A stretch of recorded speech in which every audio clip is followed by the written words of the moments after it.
So, good evening, good morning, wherever you might be in the world. Welcome to ASRG World. My name is John Heldreth. I'm the founder of ASRG and your host for tonight. We have really a great presentation for you tonight. Ken Tindell from Canis Labs, he's going to talk about CAN. You know, this crazy old protocol that the automotive industry adopted some, I don't know, 1980s or whatever, but they adopted this and it wasn't built for security. And now we need it to have security. It's in all of our cars, it's around the world, it's everywhere. So he's going to talk a little bit about how to secure things on the CAN bus, what's possible, what's not possible. Really interesting talk. Really happy to have Ken with us tonight. As always, before we jump into presentation, I just want to ask everybody where they're joining us from tonight. So we always do these small surveys. If you go to pollev.com/ASRG, you can it's anonymous. We're not tracking anything. So if you just go there, you can kind of click on the picture and the picture will where you're calling from tonight or where you're joining us from tonight. And don't close the browser or something, because I have some more questions for you. Once we get everybody in the call, then of course we'll go to the second and third questions, and tonight it might be a little interesting. There's always some controversy about this completely old protocol that we use in automotive networks. So take the time, go to pollev.com/ASRG and just show where you're coming from tonight so people can see, where there might be other interested parties and so on. It looks like already I see Detroit's, Michigan, my hometown. Welcome, guys. Recife, Brazil. Welcome. Germany. Looks like Spain as well. Welcome. UK. Israel. India. And I'm not sure where that other one is. My geography is sometimes so bad. It's somewhat embarrassing. But anyways, Canada is also on the line. Guys, welcome. We have a new ASRG chapter in Canada, so really happy to have everybody there. Very good. So I'm going to move to the second question here. And the second question is just about trying to understand our audience. And basically, we just want to know, have you guys heard of this protocol called CAN? And we have these answers. So yes, I know it. I'm a master. Yeah, you are the Yoda of CAN, right? Or yes, I've worked with it before. Maybe it's part of my daily work. I'm working on cars. I work with it daily, or I've used it before. I've heard about it. You know, it's something that I've heard in discussions and so on. I've read about it maybe a little bit. And then the last question or last answer is, what is CAN? Yeah, what CAN ? I have no idea what this is. So, actually, right now we're seeing about 17% people saying, "Yeah, I'm a master. I know it. I'm working with it on a daily basis."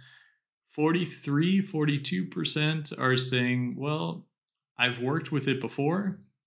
29 are saying, "Well, I've heard about it," and 13% are saying, "Well, what the hell is CAN?" So, guys, thanks for the answers. Okay, but let's go one step further here. And now, for those people that do know what CAN is, and the people the people that have worked with CAN before, maybe this is the question for you.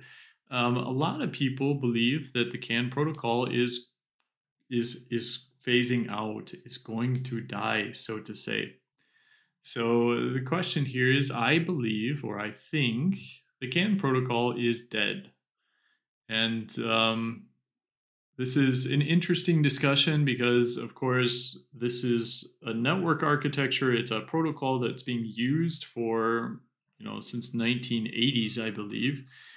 And we're moving into new technologies in the automotive area. However, every car still uses the CAN network. So it's interesting to understand, okay, do people believe that the CAN network is eventually going to die out? And we see 4%, only 4% agree that the CAN protocol is dead. Then we have about 79% disagree.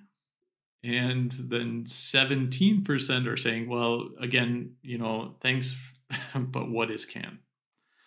So, guys, thank you for the answers. It's really cool to see this type of online, in real time discussion with you. So, really, really cool. So let's jump into the presentations. Thanks for taking the time for the survey.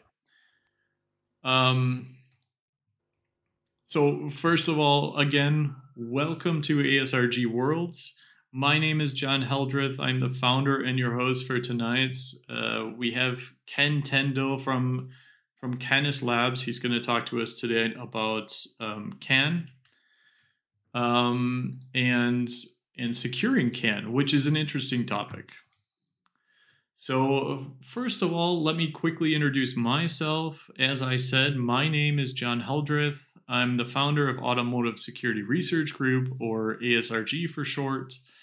I've worked in the automotive industry for the last 15 years and recently focused on product security, what we call product security. And our products at Porsche is usually vehicles. I am originally from Detroit, Michigan in the USA. Shout out to Detroit. But today I'm living in Germany and working at Porsche Engineering as the product security team lead. Please feel free to follow me on LinkedIn or other social media platforms. I'm always happy to get in contact with people and answer questions or just build up the network. It's always nice to have a good network. So just quickly, the Automotive Security Research Group is a nonprofit company focusing on the advancement of the automotive security industry. This is a community to support the coming together of two areas of competencies: the IT security markets and the automotive markets. This is a community for you.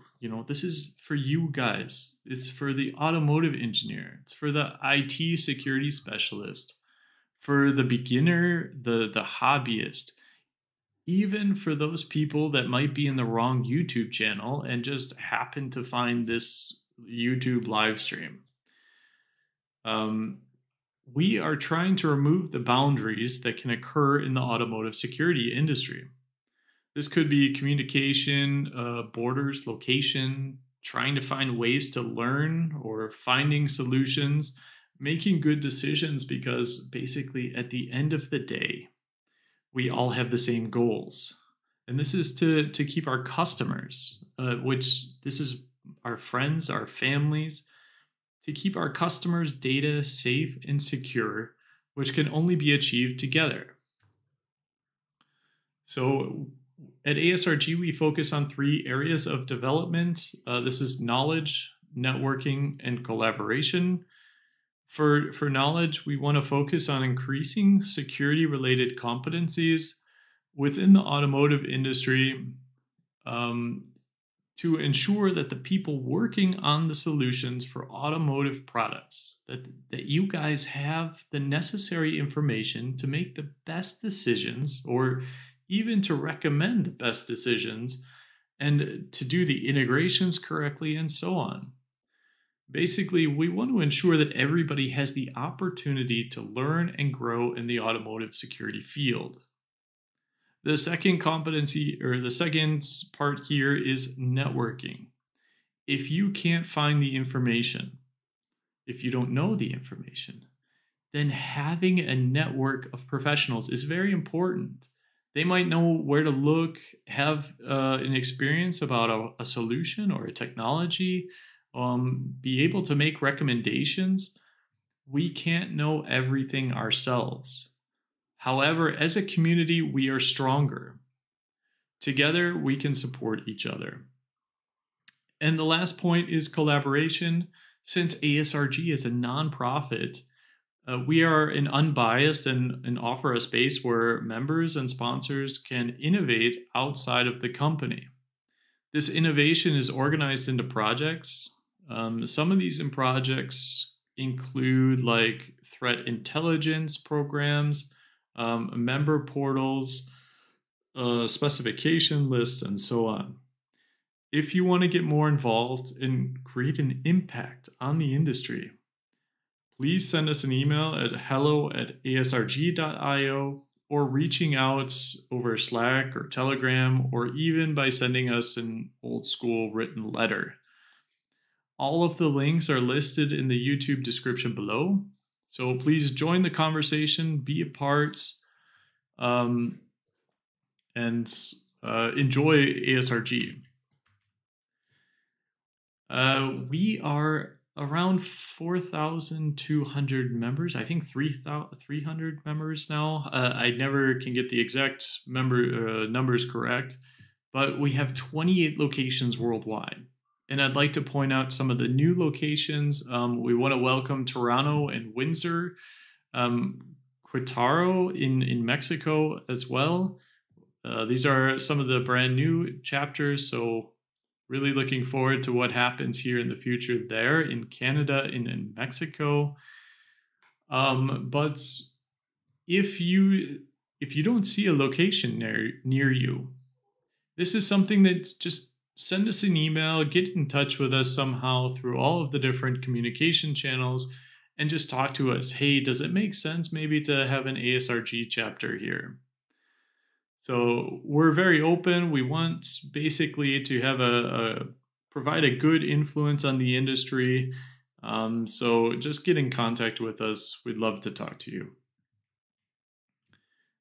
We have a lot of cool webinars coming up. Okay, I know I put July 2020 here, but it's more than July. We also have stuff in August. Next week, we have Enrico Pozzavon from OTH in Regensburg. He's going to talk about relay attacks on applied relay attacks to NFC virtual car keys. Really cool topic, very relevant in the industry today, using your smartphone to unlock your car doors. Very cool topic. Then on July 30th, we have CAN bus reverse engineering with Raspberry Pi. So using socket CAN and giving it a practical example. David Evans is going to be giving that talk. Excited to have Dave with us. Then on August 6th, we're going to have Faye Francie. And if you guys know the Auto ISEC, then you know Faye. She's the roots to Auto ISEC. Please tune in for that talk. We don't know the title yet, but it's going to be really interesting how the Auto ISEC is making an impact on the industry. Then we have a little bit of an interesting situation. August 13th, we have an open position. If anybody is interested to present, or if you know someone that might be interested to present a topic, please get in touch with us, because we have an open slot here, and we're just looking for someone to fill it. Let me know. August 20th, then we have Houston. We have a problem, and this talk is from Vic Harness. He's with F-Secure. He's going to be talking a little bit about this CAV program from the UK, I believe. This is Connected Autonomous Vehicle Program. It's going to be a really interesting talk. talking about problems in the connected autonomous vehicles. All right, so enough from me tonight, guys. This talk is really cool. We're going to be talking about CAN bus attacks and mitigations. We have Ken in house with us. Ken, will you want to take control here, sir? Okay. Just a quick intro. I'm the CTO of Canis Automotive Labs, and it's been around for a few years now. We founded this with my co-founder, Antar Reineck. We founded this to address security in the automotive space, and we started with some other things. I'll talk about that in passing in this presentation.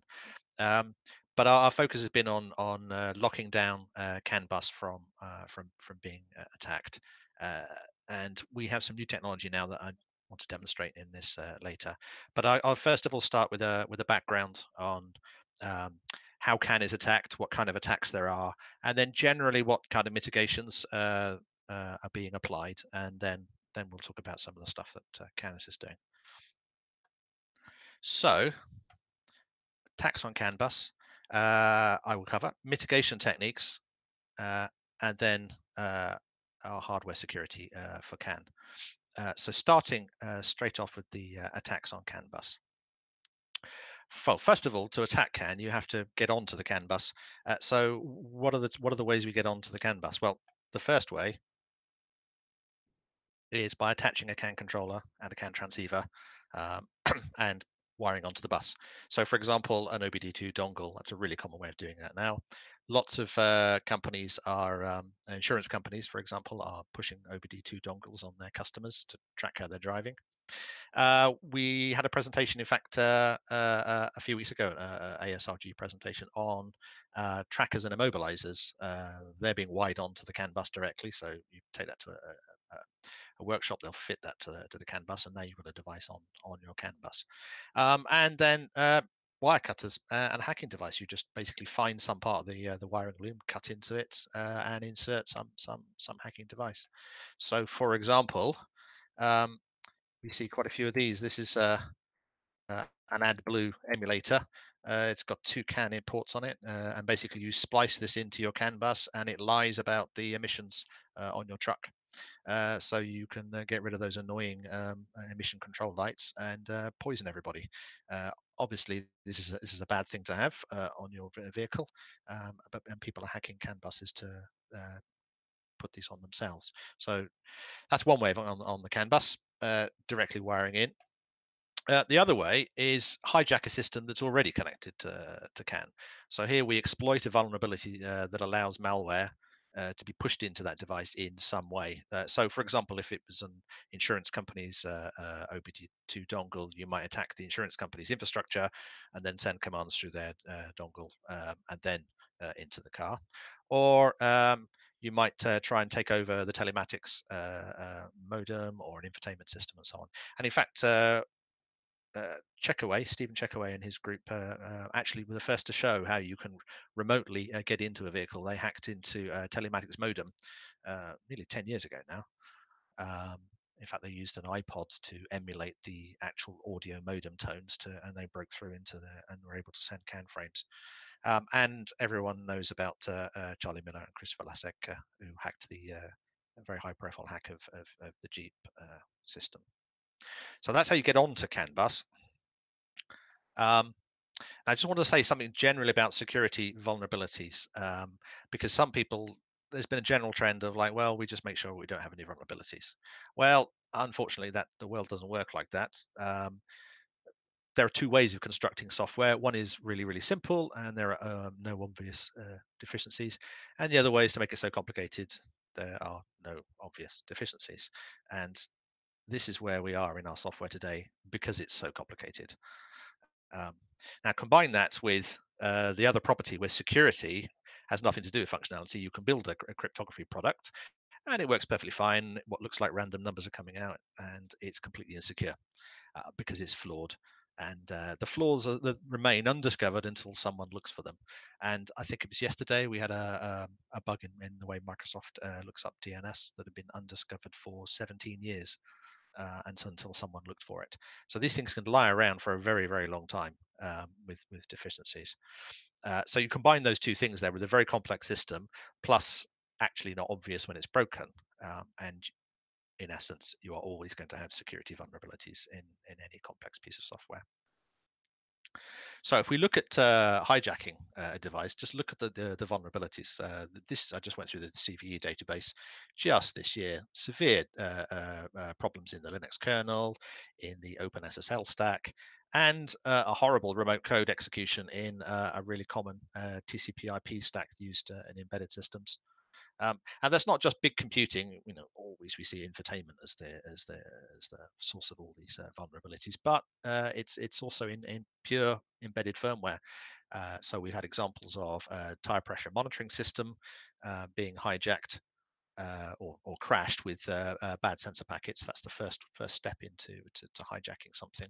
So that's wireless tire pressure signals being spoofed. And now we've hijacked an ECU that way. And then, of course, there are libraries with vulnerabilities. So if you've got diagnostics over IP and you've used a TCP/IP stack with remote code execution, now your ECU can be hijacked. Now, there are lots of mitigation strategies for this. The one from the mainstream IT world is patch and update over the air. So every first Tuesday of every month, Microsoft patches Windows with a whole list of vulnerabilities that have been known to them, hopefully not in the wild, all these zero-day exploits, hopefully nailed down as quickly as possible with an over-the-air patch. Much harder to do for vehicles, particularly if they're in far-flung parts of the world that don't have the infrastructure. And the other approach is we can actually overlay multiple mitigations so that they patch together to try and cover many of the holes in the systems. So if there is a vulnerability, the consequences are much lower. Now, if we look at CAN, there are two types of attack. There are frame attacks, and they're made with a CAN controller. So CAN frames are being sent through a piece of CAN hardware. They comply with the CAN protocol. So that's, for example, you plug into an OBD2 dongle and you connect up via a laptop with Bluetooth, and you start sending frames. Or, for example, you maybe hacked an infotainment system. You took it over with a USB stick that piece of malware on it, and now use the Linux Socket CAN API, and now you can send CAN frames. The other type of attack are protocol attacks, and they're made via the CAN TX pin on the actual transceiver itself. And because of that, the attacks don't need to follow the CAN rules. They can then send any pattern on the CAN bus, and then you can craft, if you can do that, specialized attacks that exploit features of the CAN protocol itself. So CAN is an old protocol. There are lots of little dusty corners that don't get much exposure now. And if you know about the CAN protocol, you can do all kinds of things if you can break the rules of CAN in your hijacked device. And in fact, I wrote the CAN hack library to demonstrate how easy that is. I'll mention that on the next slide. So frame spoofing attacks is a classic frame attack. That's the number one attack. You see this used in all the hacker conferences and stuff. Very easy to do with a CAN controller. And basically, it's what I call an authentication attack. So you get receivers of that CAN frame to accept it as legitimate. It's been around for ages. It's the classic CAN attack. And then with frame attacks, you could also do a bus flood attack. So that's very simple. You've got legitimate CAN frames, but you just send them more often, or just send them back to back, fill the bus up with these frames. So all the lower priority frames won't get a chance to get in, or they'll have their latencies increased. That causes disruption on the CAN bus. So you have timeouts because frames didn't get sent or they didn't get received. Frames go missing because they get overwritten before they get sent on the bus, or all kinds of strange disruptions can occur. And that's a denial of service attack. So they're legitimate frames, but they're sent in such a way that it screws up the bus traffic and things start to go wrong. Now, to do a protocol attack, it's very simple. You basically once you've got malware into an ECU, you bypass the on-chip CAN controller and you turn that CAN TX pin into an I/O pin, and then you use bit banging software to drive the pin. And you don't stick to any rules. You do what you like. So you can see here, you can send crafted signals of a particular bit pattern directly out of the CAN TX pin. So the CAN controller inside the microcontroller has been disabled. You've got complete software control to write to that, and then you're directly connected to that pin, and you can do all kinds of things on the CAN bus. If you want to have a look at the CAN hack library, it's on my GitHub repository for it. It's very, very simple software. The whole idea here was to prove how easy it is to write a software emulation of a CAN controller protocol without being a full CAN controller. And then there's a video on my blog site that shows you demonstrations of that happening. Okay, so one of the things you do with a protocol attack is what's called the bus off attack. This was first demonstrated back in 2016. That basically you see a frame that comes from a particular ECU that you want to attack. You know that frame comes from that ECU, so you wait for its ID to come past of a frame that comes from its ECU, and you just basically pull the CAN TX pin to 0 and destroy that frame. And then you wait, the CAN goes through the recovery process, the frame comes out again, or another frame from that ECU comes out, and you kill that frame. And you just keep doing that until the error counters inside the CAN controller drive that targeted device bus off. So in essence, you can knock an ECU off the CAN bus just by targeting frames by sending error frames. So it's not a spoofing attack. It's a denial of service attack where you cause a particular device to be knocked off. There's another attack called the double receive attack, and that's where you force a frame to be received twice. So the CAN controller actually goes through its error handling process and sends the frame again if you time the error just perfectly, so that all the receivers receive the CAN frame the first time, then you kill it in a way that causes the sending CAN controller to resend it, and then it's arrived and received again. And that's a corner case in the way the CAN protocol handles what's called overload frames. So that's effectively, again, a denial of service attack. So you can cause an event to be acted on twice. So if you had a CAN frame that was being sent every time you pressed a button, maybe a door lock or a door unlock button, by timing this just right, you can cause that event to occur twice. And that has all kinds of effects. If it was a door lock, for example, when you press the lock button, sending it twice would unlock the door as well. And it's actually really straightforward to execute. You basically need to find out where the end of frame field is, and then just set the CAN TX pin to 0 for that last bit in the end of frame. And my CAN hack library has got one of the functions does exactly that. It's very straightforward. There's another attack called the freeze doom loop attack, and here you freeze the bus for an arbitrary time, and that causes all the frame latencies to increase, which causes them to timeouts to occur and so on, or frames to be lost. And again, a denial of service attack.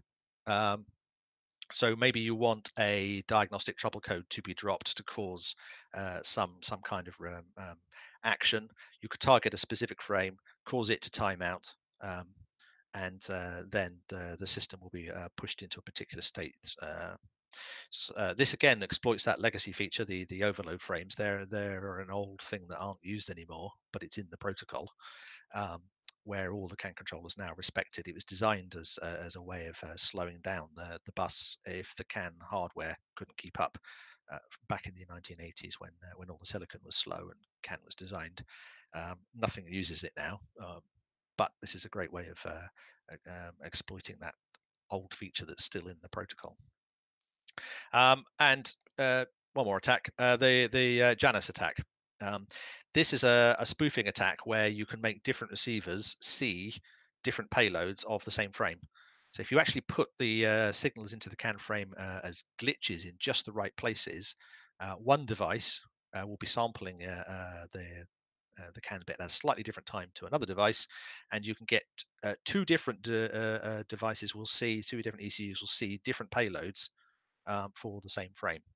Um, that could be used, for example, to spoof an intrusion detection system. So it thinks frames are okay, and then other receivers actually see um, uh, the malware you're trying to deliver.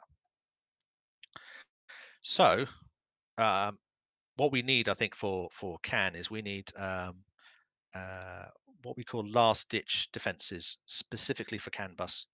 Uh, Now we have lots of people talking about and producing solutions for defending the perimeter. So you want to protect the cloud APIs, you want to add IP firewalls, all kinds of stuff are necessary, but they're not going to be sufficient because it's in any complex system, it's always going to be possible to break through on a vulnerability. And CAN is so important because it's controlling where all the moving equipment is controlled from. It's so important that it needs its own protections. If you make an assumption that never is any malware going to get access to the CAN bus, that's a major assumption that's not really borne out by our experience so far in the security industry. And I think CAN needs its own special protections. Um, Now, the other side of this problem is it's unrealistic to expect people developing ECUs to think like hackers. All those CAN attacks I just talked about, each individual one is like a tool in a Swiss Army knife for hacking. So you might use them in a sequence or combine them up in all kinds of ways that it's very hard to think about if you don't have a hacker's mindset. So, for example, with the bus off attack, you might knock an ECU offline, and then you might jump in and start spoofing frames, but they use uh, the, the the Janus attack to make sure that the IDS doesn't see the fact that they're being spoofed with bad values in the signals, and then you would try and push some other device into acting on them. Now, engineers have got a tough enough job as it is to get a system to function at all. The idea that whenever you write a piece of C code, that you've got to think about how it might be abused, it's just unrealistic. So we need special protections that don't rely um, on applications defending themselves. So let's talk about some of those mitigation techniques. I'm going to talk about four. First of all, intrusion detection systems, um, then security gateways. Uh, I've got quite a bit to say about encryption, which is often proposed here, and then CAN security, not done with any of these software techniques, but done in hardware. Um, and that's when I'll talk about CAN HG. So let's have a look at the IDS. That's basically very simple piece of software hooked up to a CAN controller, and it monitors all the traffic on the bus. So it's kind of like a bus analyzer, and it's looking for anomalies. So if, for example, a frame arrives more often than expected, then maybe someone's trying to spoof that frame by sending a spoof frame just before or just after the real frame. Um, and it needs a good model for the correct behavior, otherwise you can't detect the anomalies. If you just look at the system for some time, that doesn't actually give you a good model for the correct behavior, because how long is long enough before you've seen everything? And that particularly goes for frame latencies. So how long a frame takes to go on the bus, and therefore the kind of variability of when you see the frame being transmitted on the bus, that could vary a lot depending on just the phasings of the traffic. So if you just look at for a short period of time, you won't see the actual real-time behavior boundaries to then use for the anomalies. Now, fortunately, automotive systems aren't completely dynamic. They're not like IT systems where you don't really know what the traffic load is going to be. They're embedded systems, and they're running a specific design. uh, all these systems have got things like DBC files that describe all the periodicity priorities of all the frames. You can calculate what their latency should be. So we should be able to build a good model for the correct behavior that the IDS can then track. Now, some of the attacks are invisible to an IDS that's using a CAN controller. For example, the freeze doom loop attack, where we use overload frames and we just keep spitting them onto the bus to slow everything down. That doesn't change. They don't count as errors in the CAN protocol. So that doesn't change the error counters, the transmit error counter and the receive error counter. So we don't see those. just suddenly the bus starts going a bit slow and latencies are being pushed out, and we don't know why. Um, and then the Janus attack is designed to fool a simple IDS, so you won't see that attacks that are designed to fool the IDS. Um, and generally, an IDS can't resolve attacks. There's a problem with false positives and negatives. So if it sees there's something wrong and it's not an attack, but it tries to do something about it, that's a reliability problem. So maybe there was a transient error, or maybe there's just behavior is allowed, but the anomaly detection system is wrong. Then you've just caused a reliability problem by flagging it up and trying to resolve an attack.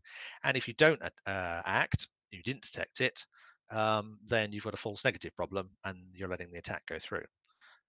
And anyway, it's not really clear what an IDS is supposed to be able to do. I've seen some people suggest the driver should get an alert in their dash of like, you've been attacked. Okay, continue. I mean, what's a driver supposed to do about this information? Pull over? I mean, it's too late if that's already happened. Now, there is a role for an intrusion detection system, particularly in post-incident forensics.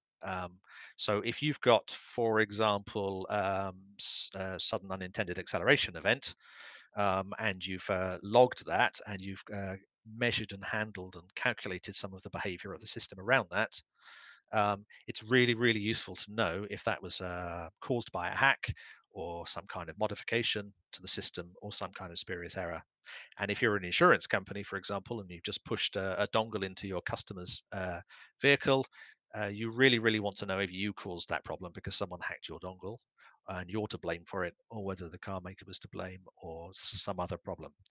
So it's really, really useful to be detecting things, even if you don't act on them immediately.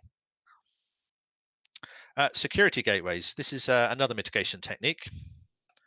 Um, Very simple conceptually. You just filter the traffic between the untrusted and the trusted buses. And you have some drop forward rules, basics of firewall. So, for example, if you're on OBD2 security gateway, you put the OBD2 port with the insurance company's dongle on it on one side, and then only diagnostic frames can go backs and forwards. So you forward only certain IDs, all the other IDs are blocked. So although it's simple, the devil's in the details with security gateways, and I know this because when Canis was founded, that's actually one of the very first things we tackled. So we built our own um, security gateway chip, and these are connectors to the CAN transceiver, and then it filters messages backs and forwards. Nice and simple. However, there are a bunch of issues when you come to implement this properly. A bunch of issues. First of all, the firmware on the security gateway has got to be correct. If there is a buffer overflow bug in the security gateway, then the gateway could be hijacked, and then it's like it's not there.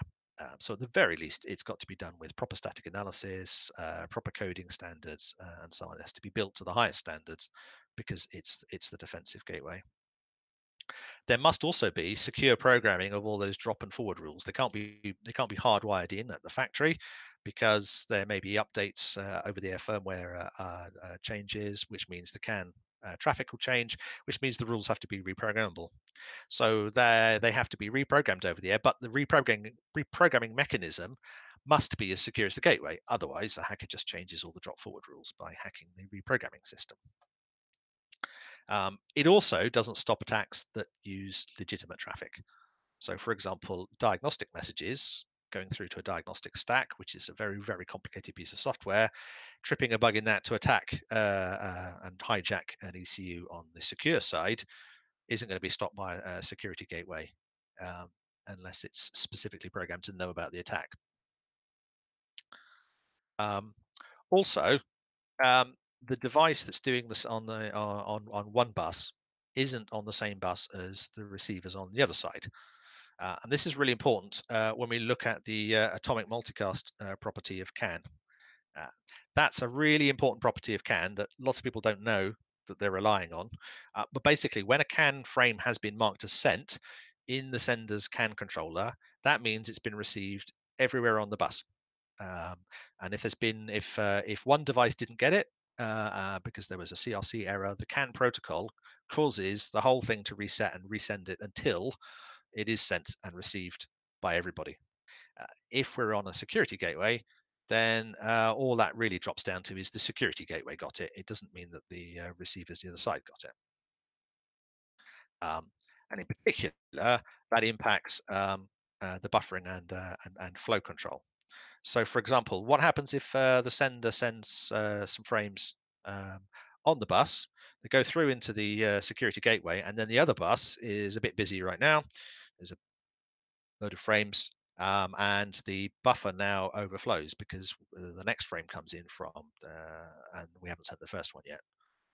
Now, CAN doesn't lose frames. We just talked about that with the atomic multicast, but now the security gateway might. So if it throws away a frame, well, that's completely breaking the CAN protocol property that we wanted, and then we're into territory of like, well, now we have to start sending acknowledgements backwards and forwards, and now we've massively complicated the system. Security gateways don't stop wiring attacks.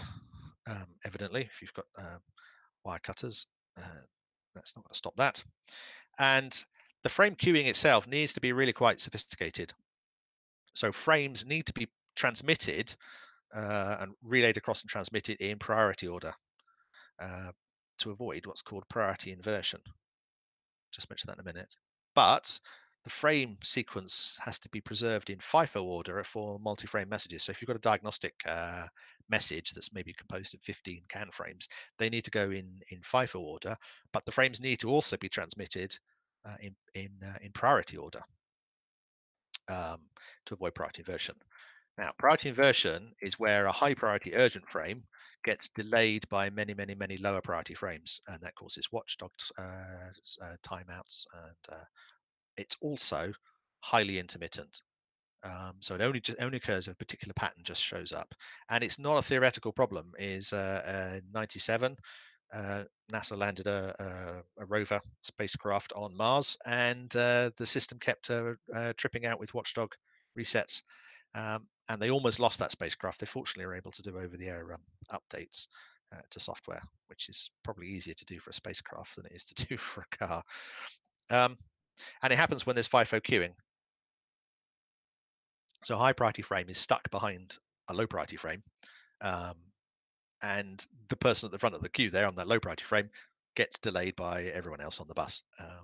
So effectively, the high priority is rendered as with inversion into the real-time performance of a low priority frame. I have a blog post on this. If you're building a security gateway and you don't know what CAN priority inversion is, you must go and read that blog post. It's really, really important. If you're building CAN drivers, you must go and read that blog post. It's really, really important. Okay, so encryption. This is the third mitigation. Now, encryption is a bit like a hammer. Every security problem, when you have an encryption hammer, every security problem looks like a nail. And in lots of people's minds, encryption is synonymous with security. So if you have a security problem, you must have encryption to solve it, and that would always solve your security problem. Well, there are some nails. Secrecy is the classic nail for encryption to stop people finding out what the contents of your messages are. And authentication is another nail. Is did this message really come from the sender? But denial of service attacks are not a nail, and encryption does nothing at all to solve denial of service attacks. And we'll see that's really important. So encryption is not a complete solution for our security problems on CAN. So it does provide secrecy and authenticity. Now, secrecy generally isn't something we care about that much in an embedded system. There are some personal data stored in infotainment and so on, but most traffic is sensor and actuator signals. So it's not sensitive personal data, and you generally know which sensors it's coming from, and you generally know the properties of that. So it's not something we really care about very much. But authenticity is. we need to know that when we have a CAN frame come, it came from the device it's supposed to come from, and it's not a spoof. So to solve the authentication problem with encryption, you attach a message authentication code to every message, and there are lots of algorithms. This is a really common one, the CMAC algorithm using AES, and you have a pre-shared key, so the sender and receiver have a secret shared between them, and then you can be sure that someone that knew the key generated the message. Now, you generally can't use public key encryption because even if you have hardware support, it's milliseconds per operation. Normally, what public key encryption is used for is a session key negotiation phase where you create a random pre-shared key using public key encryption. Um, Now, one of the problems with encryption is performance. And one of those problems is bandwidth. CAN frames are only 8 bytes max. The minimum size for security for a message authentication code is 64 bits, and that's what NIST recommend. Um, that's basically an entire CAN frame. Now, we have built a stack for encryption for the security gateway that I showed you earlier. And this is used for communicating with a programming device that sets the drop rules, the forward drop rules. And what we did was send a pair of CAN frames. So one contains the payload, and then the other contains the MAC. Um, and we had just the bottom bit of the ID would change, so you make sure they come out in FIFO order. And there, obviously, you've just doubled the bandwidth for encryption. So you could fix that, obviously, by switching to a faster networking protocol, but then there are lots and lots and lots of other issues by switching to another networking protocol, and we're here to talk about CAN. The other problem is CPU overheads. The CPU time for doing AES, we have an implementation for AES, and we've got ours down to I think it's the fastest we've seen in our benchmarks of 1700 clock cycles on a Cortex M0. That's still a long time. 100 microseconds or so to do an authentication operation, and that just for scale, that's a significant fraction of the time it takes to send a CAN frame on the bus. So if you're receiving CAN frames and they're all encrypted, your CPU will be pretty much loaded up just doing the encryption operations.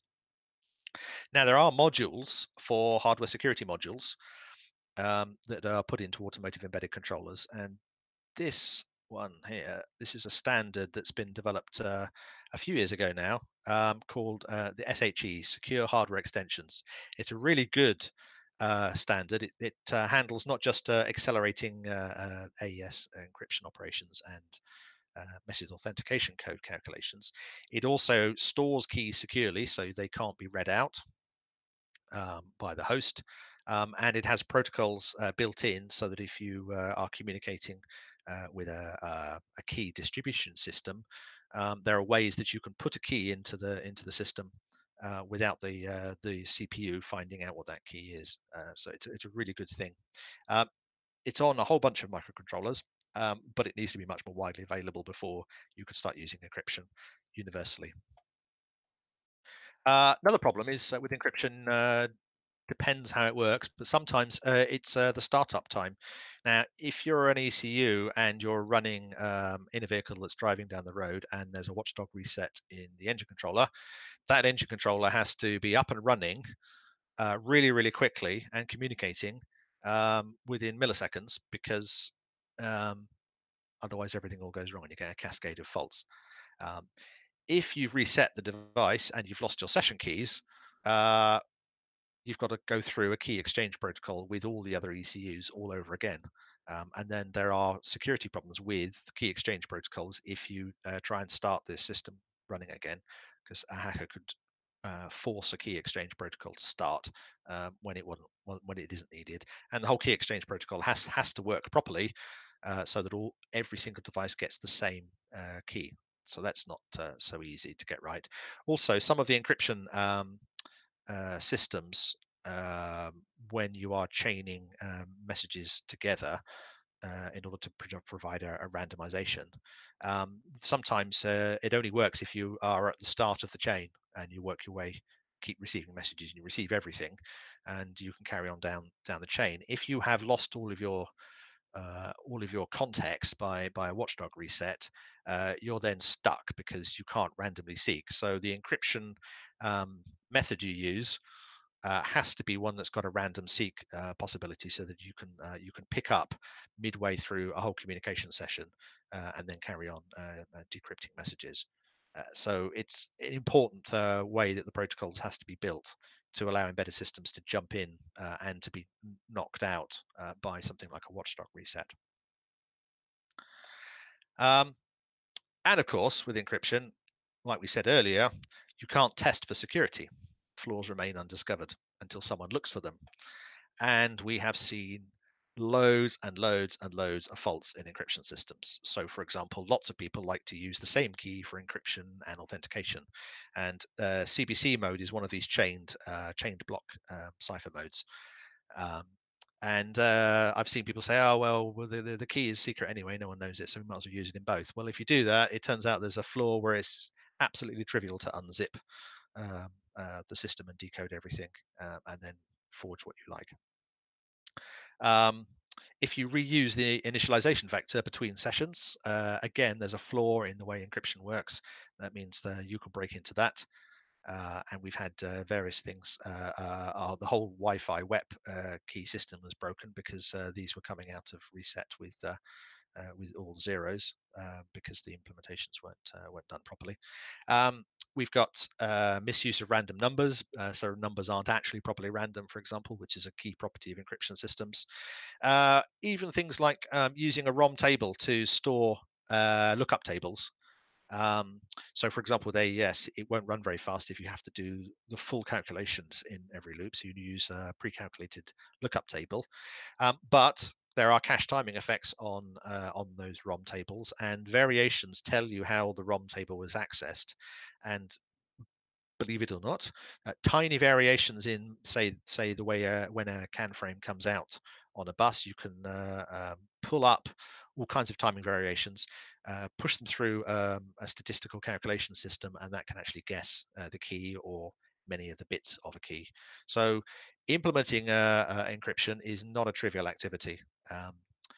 Bruce Schneier once said the biggest mistake he'd ever made was to write his cryptography engineering book because it made it look easy, and then a whole bunch of people tried to roll their own encryption with all of these flaws that weren't looked for, and he's probably made security worse, he thinks.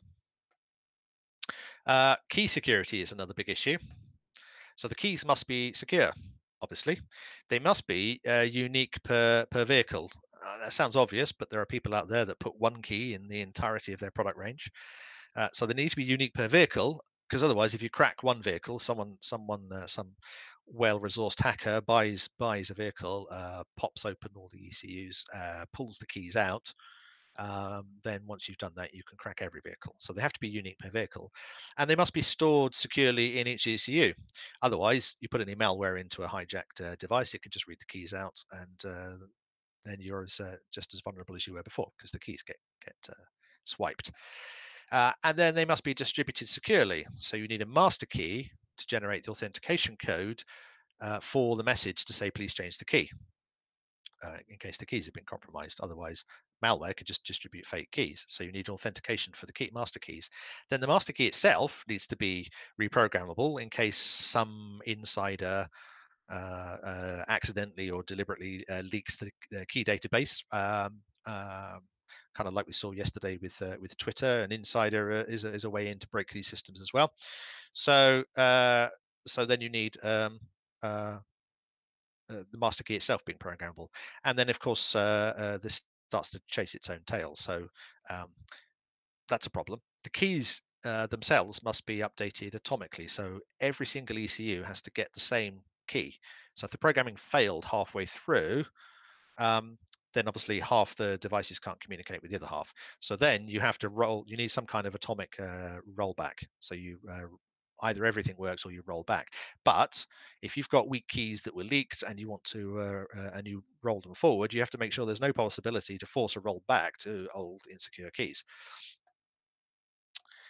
And then there are vulnerabilities to encryption systems. So, for example, replay attacks. So, a message like "please unlock all the doors" is completely obvious from context. The counter frame comes out when you press the button, so you know what the ID is, you know where it's going. So, an attacker just has to stash a copy of that message when seen. So, if it's stored in two can frames, for example, you just keep a copy of the two can frames, and then when you want to unlock all the doors, you just transmit those two can frames.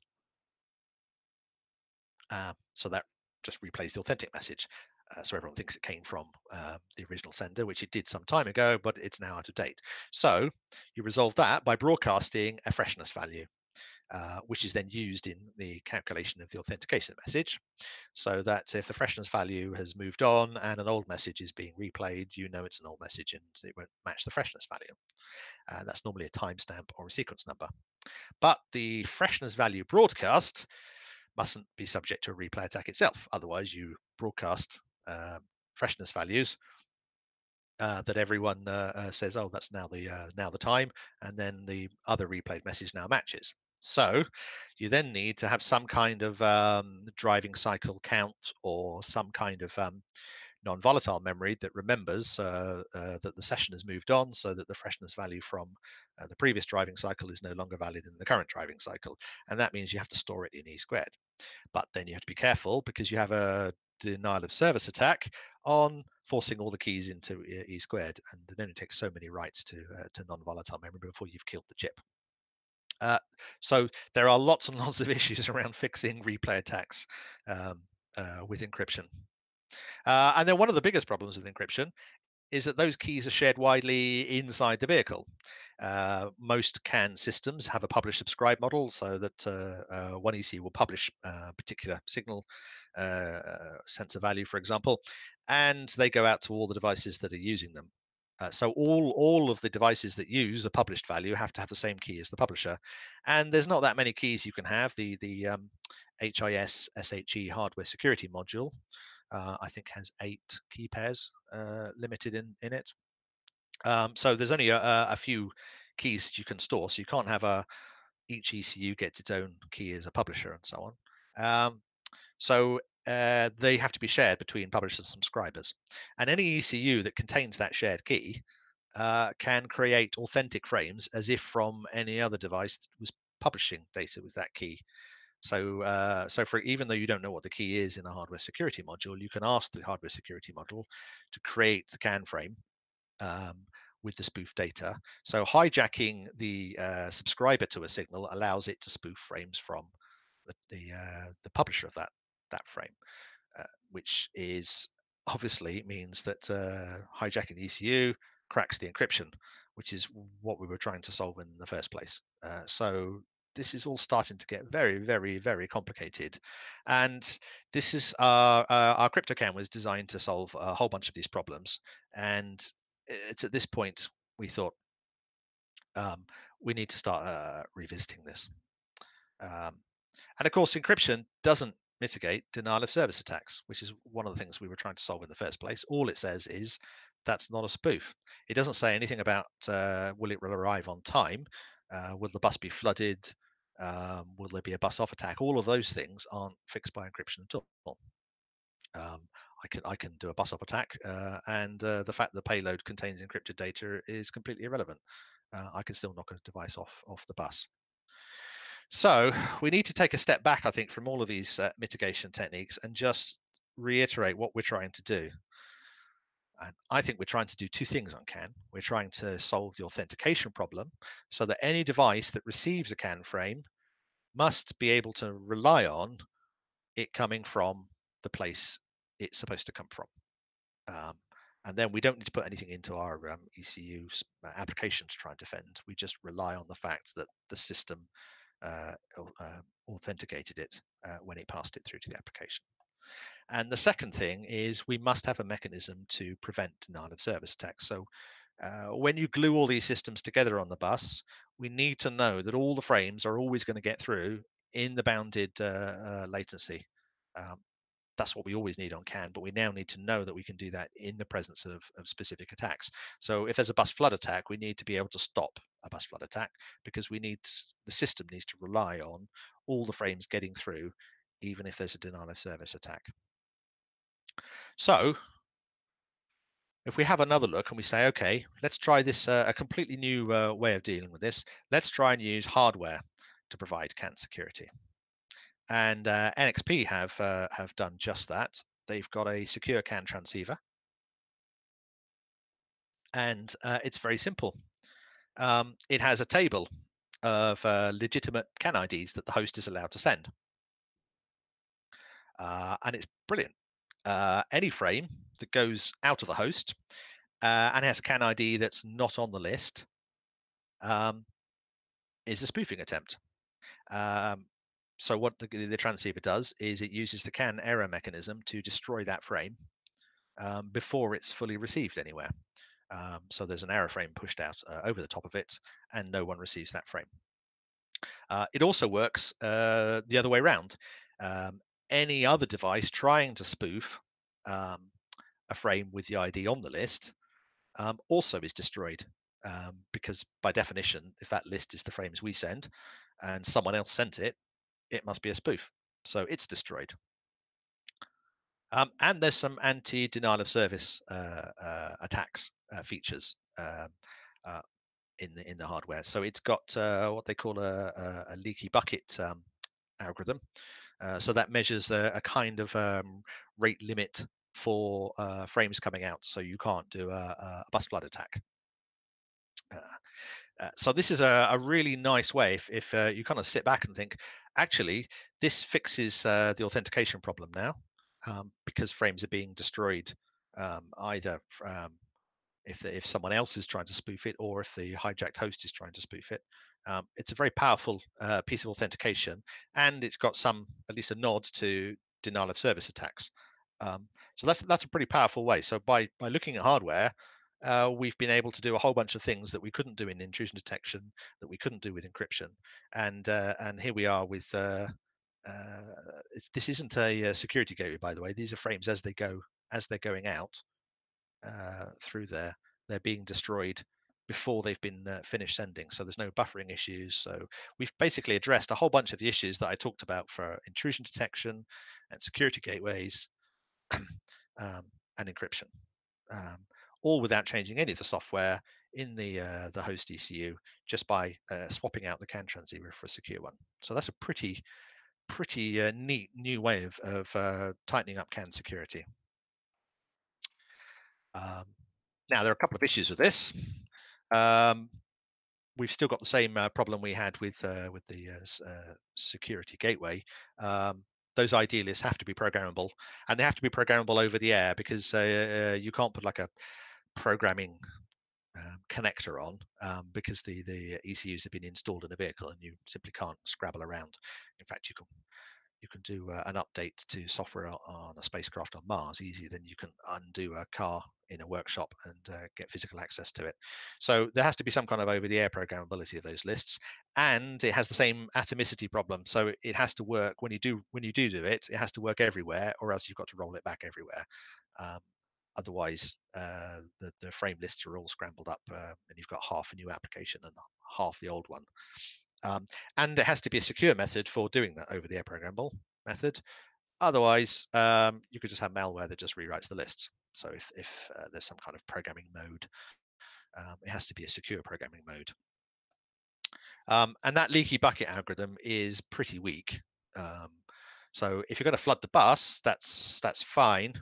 That's a crude denial of service attack, but a subtle one, say we'd use with the CAN hack toolkit, is you wait for a particular targeted frame to start being sent, and then that's when you start to when it's going to come out, and you start to flood the bus just at the wrong time to trigger a timeout response in just a particular device. And because you're sending frames,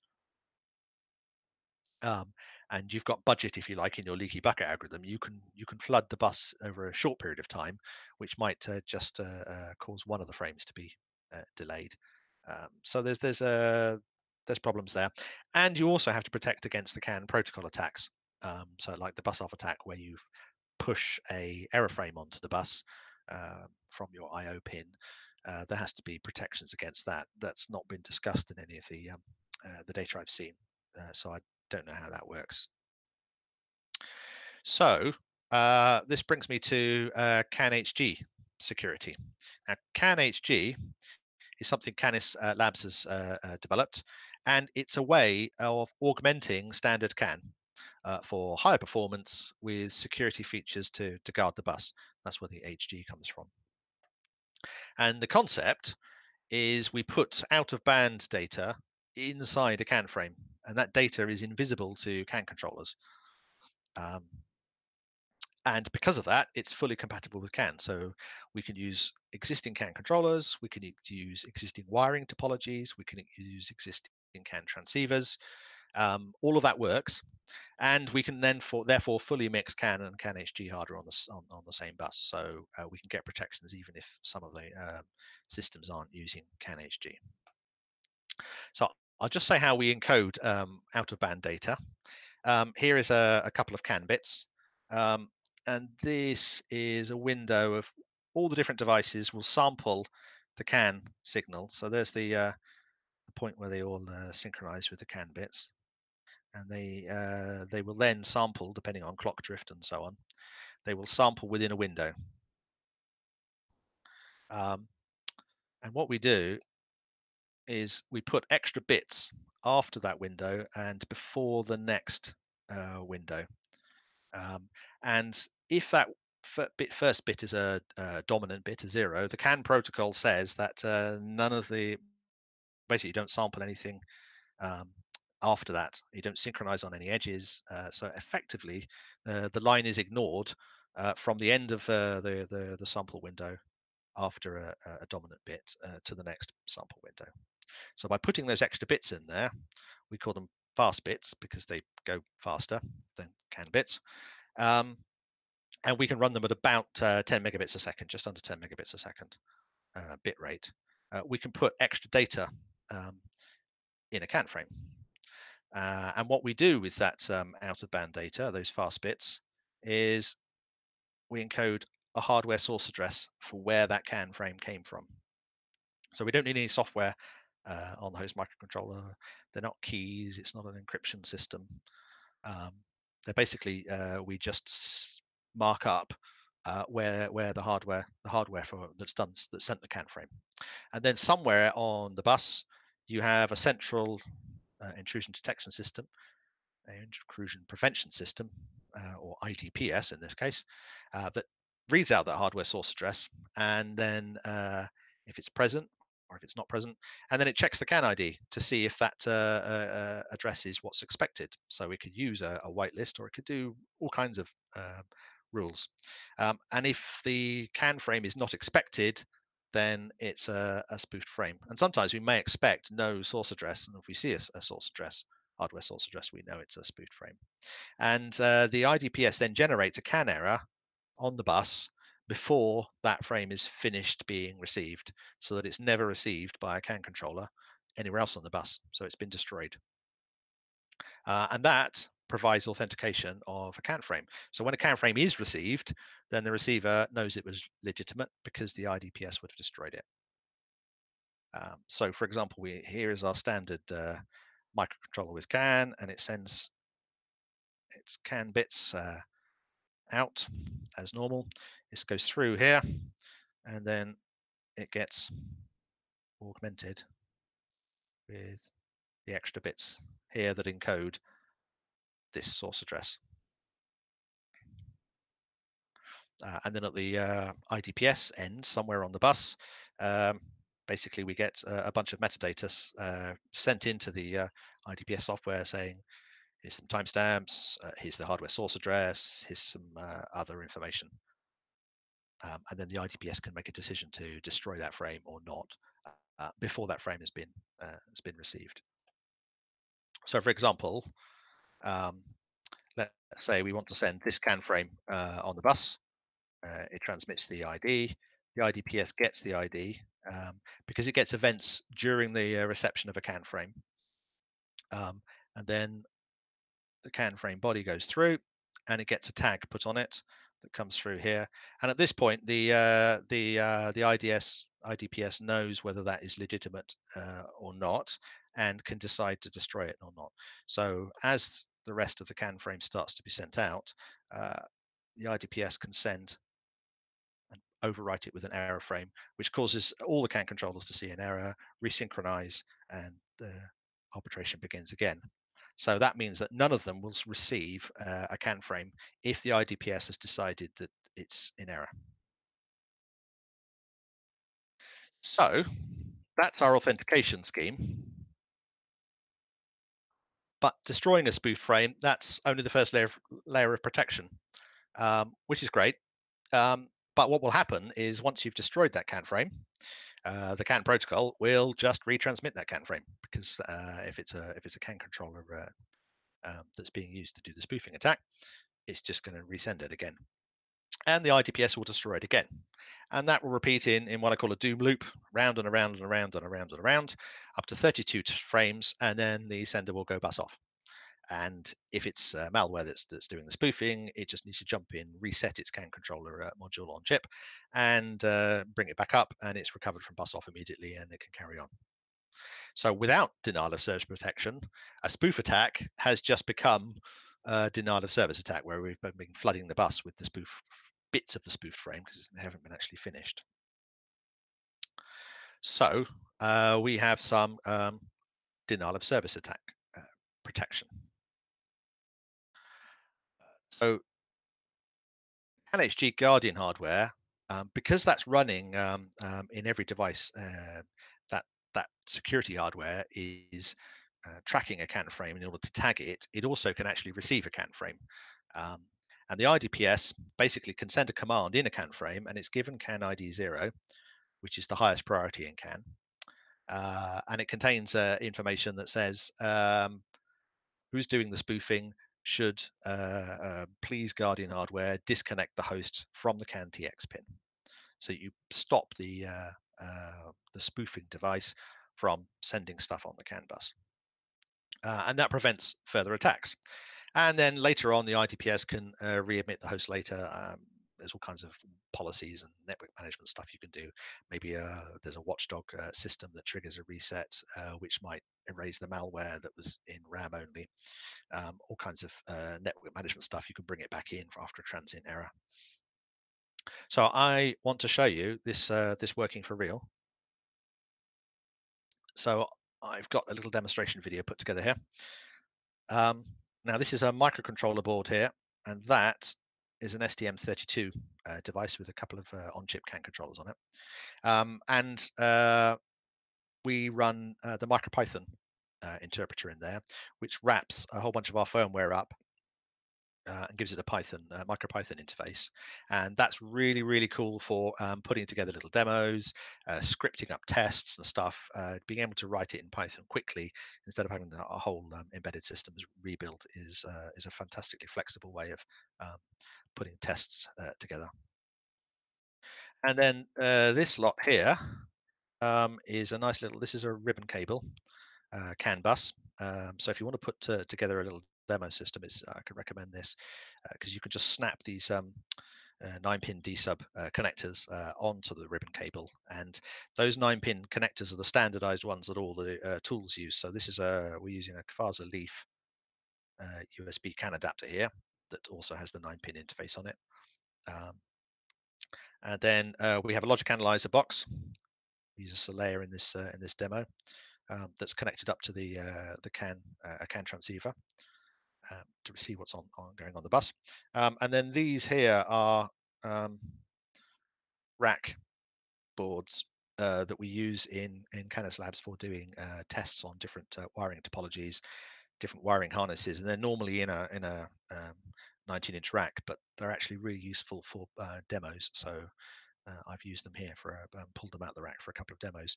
So underneath this board here is a CAN transceiver. So the transceiver sits under there, and we can swap transceivers out and so on and do different characteristics stuff. This is an FPGA board, and then underneath that FPGA board is the microcontroller board. So the demonstration system, what I'm going to demonstrate is we have one of these cards is going to run the IDPS, and that's going to be given hardware address 01. Another one is an ECU with hardware address 02, And then we've got a third ECU here, and this has no CAN HG hardware on it, so it has no address. And normally, A will send CAN ID 123 frames, and B will send frames with CAN ID 124, and that's the normal process. But we're going to show what happens when A tries to spoof ID 124 that's normally handled by B, normally sent by B. And we'll see how we stop that. So this system here is pretty simple.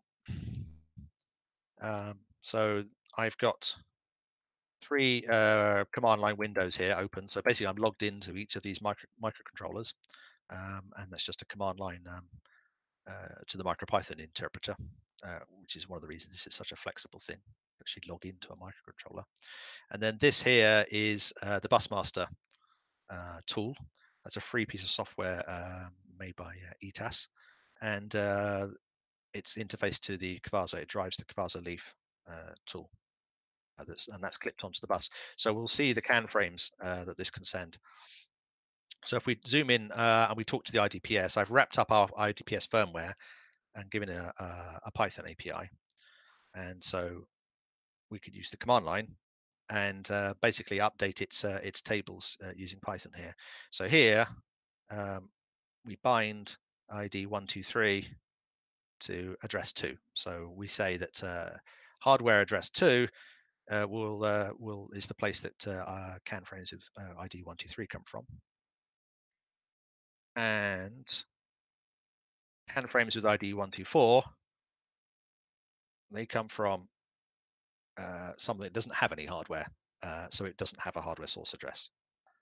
So we don't expect. So the IDPS doesn't expect a header in out of band data that's marking the source address. So if we just quickly, this is a CAN frame we'll send with ID 123 and a payload of cafe food, and we can send that on the bus, no problem. And works fine when we want to send a CAN frame with ID 124. That's 124, and that's dead beef, which is all fine. Right, so now we're going to try and spoof a CAN frame. So we've got a CAN frame here, spoof, that's ID 124, and it's got a payload of fibbed. I'm going to try and spoof that on the bus. What we'll do is we'll arm the logic analyzer.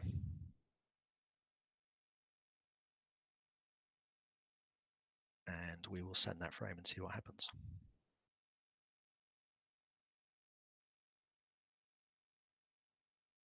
Okay, so we've seen an edge on the bus and it's triggered.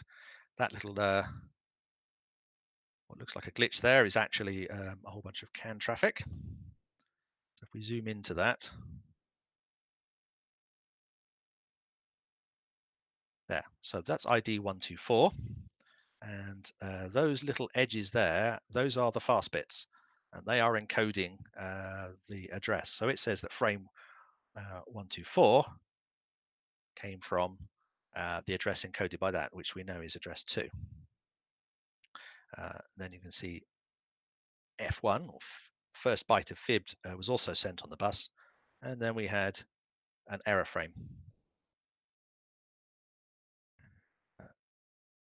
Zoom out and drag that across. We'll see that the CAN error, that's been generated by the IDPS. So it's destroyed the CAN frame before the CAN frame with this 124 and this F1 payload. So the CAN frame is destroyed by the IDPS. This is the CAN resynchronization from an error.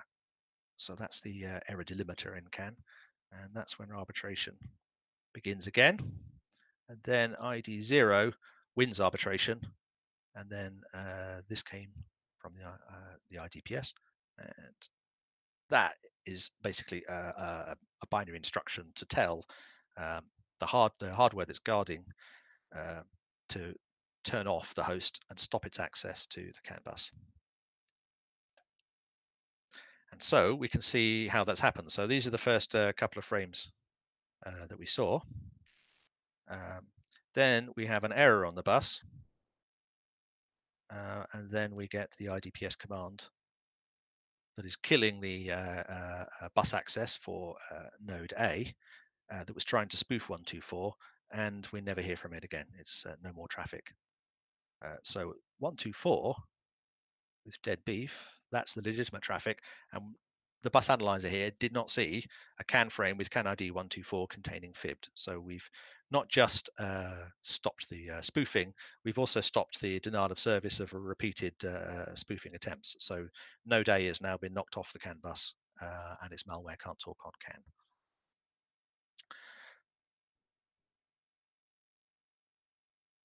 Okay, so that's the demonstrated the essence of how this is providing security. There's lots and lots of details, lots and lots of other protections. I haven't got time to talk about that. I wanted to talk about kind of a philosophical point here. Is CAN HG is providing these hardware security mechanisms. So it's giving CAN events with metadata into the IDPS. The IDPS can kill a CAN frame when it wants to. It can send a command out to disconnect a malware infected host from the bus. So the mechanisms are provided, but the policies, the high level decision making about what is or is not an attack, what you should do if you see an attack, that's application specific. That depends on what the car maker wants to do as a policy. Maybe the policy is to do nothing and just log it all. And then the metadata gives you lots of information about what's happened, and maybe it's for post-incident analysis. Maybe the policy is to aggressively take the device off the bus. Also, what is defined as an attack can be different. So, for example, you might say that firmware download frames should never appear while the vehicle is moving. So, if firmware download frames are coming in and the vehicle is moving, so the IDPS sees the vehicle is moving, it sees someone is trying to change the firmware of a device. Well, that's clearly crazy. Do you kill the device now that's spoofing those frames and take it off the bus? In other times, it might be allowed. There might be over-the-air download frames might come from a device like a tester in a workshop. That's got no source address to it, and if you start seeing them with addresses, then that might be an error. Or it might or you might have a system that said the tester needs to authenticate itself with the cloud, and the car needs to authenticate itself with the cloud using end-to-end encryption type stuff.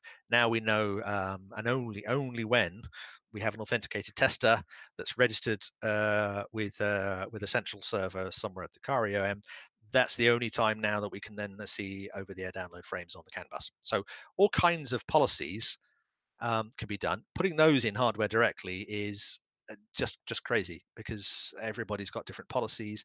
What the policies are may change over time as well. So it's really important that those policies are done in software in a nice, straightforward application area using conventional technology we've got for updating software, so we can change those policies. But the mechanisms for security are the ones that are put in the hardware. So what we've done is we've moved all that security policy with the NXP transceiver. The policy was embedded inside the secure transceiver, and they put that leaky bucket algorithm. And if that doesn't fit what you want, there's an attack that breaks through it. Tough. That's the hardware. With this system, we move all the security policy into one place, into the IDPS, into software, and then that can be application specific, and it can be patched itself. It can detect new types of attacks that we didn't know about, define new things as attacks, and so on.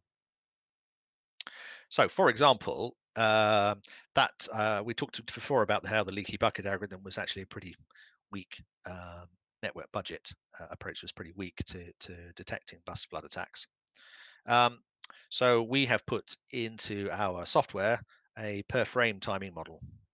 So we allow a burst of frames with an overall period and a variability in the period. And you can put that into the IDPS and says, okay, this is the rate at which frames should be received, and it has like like a burst budget and so on for each frame on the bus.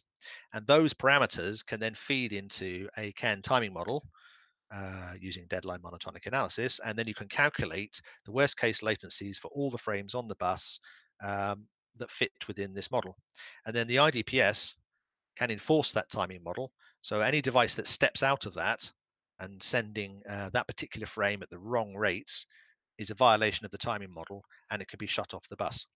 Now, this is quite useful also, not just for attacks, but a failed device on the bus. I once had to deal with an ECU that was supposed to send CAN frames every 10, 20, 50, 100 milliseconds and so on as a set of frames.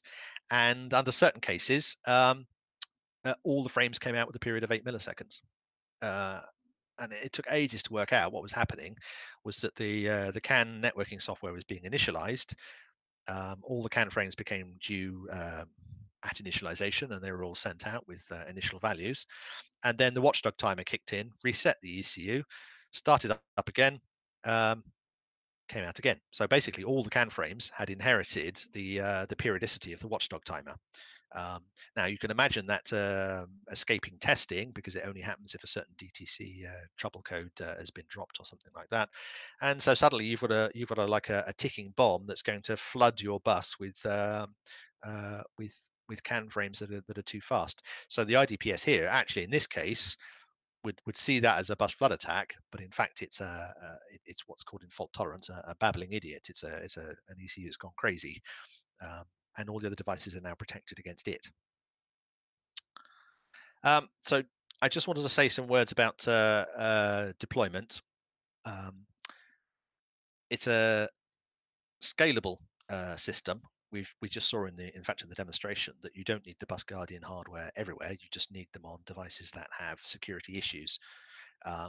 So you could do a risk assessment, and in fact we had an ASRG presentation on how you do risk assessments using some formal tool support, and you deploy this on ECUs at most at risk of being hijacked or most at risk of being spoofed. So you don't have to deploy it everywhere. You could put it on the most important things first, and you need one IDPS on each CAN bus. Now there's obviously a simple low-cost, high-volume deployment route where you deploy this directly in silicon. So one of the goals here is to integrate this into a CAN transceiver.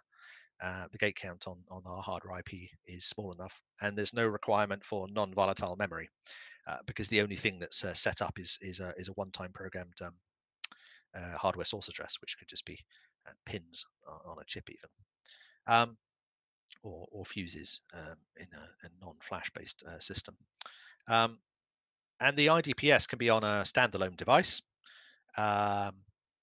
its own MCU, for example, or it could be integrated into an application system on chip. And in fact, we've partnered with a company called Ultrasoc, who've just been acquired by Siemens. And that's their speciality, is building high integrity system on chip solutions. And this is going to go alongside their IP for protecting a system on chip. So that's one place this could go. But in early deployments, in low volumes, what we call the Mercury family of basically FPGAs, low-cost FPGAs. So the Bus Guardian is a tiny, tiny FPGA that sits between the CAN TX and RX lines. It's about 3 millimeters sized package. And we have an IDPS software running on an FPGA that's got a Cortex M3 and then our hardware IP. And that's got 4 CAN HD interfaces on it, so it can monitor 4 CAN buses at the same time. And our IDPS software, obviously this can be replaced, but our software that we provide for this has global settings to allow whether you allow frames, remote frames, for example, should always or never be seen on the bus, or you allow unknown versus known CAN frames, so that unknown CAN frames might be a way of exfiltrating data that a piece of malware wants, and you could just ban those from the bus. And then there's an allow deny list for known frames. So is this allowed to transmit it or not? And it includes mode support, so that frames can be added or removed from the list. So you can put the vehicle into different modes, and they have different lists for those modes. And as I already talked about, per frame real-time protections. But it's just a piece of software. It could be customized or replaced depending on the system security policies, as we've just been discussing. That flexibility of having the IDPS in software makes this much easier to deploy. So today we have this in standalone FPGA on using the Mac X03 FPGAs and the Microsemi Smart Fusion for the IDPS. We're working on a draft specification for CAN-HG, and we're forming a special interest group to formalize that specification for publication so that different silicon vendors can support it directly. And we're currently building a specific version of the IDPS software for J1939. That's obviously J1939 is using trucks and buses and farm equipment, all sorts of places, boats as well for the NMEA 2000. And J1939 is quite well suited to this because it encodes the source address in the CAN ID. So it's a fairly straightforward IDPS decision making to see if the source address in the CAN ID matches the source address in the actual hardware.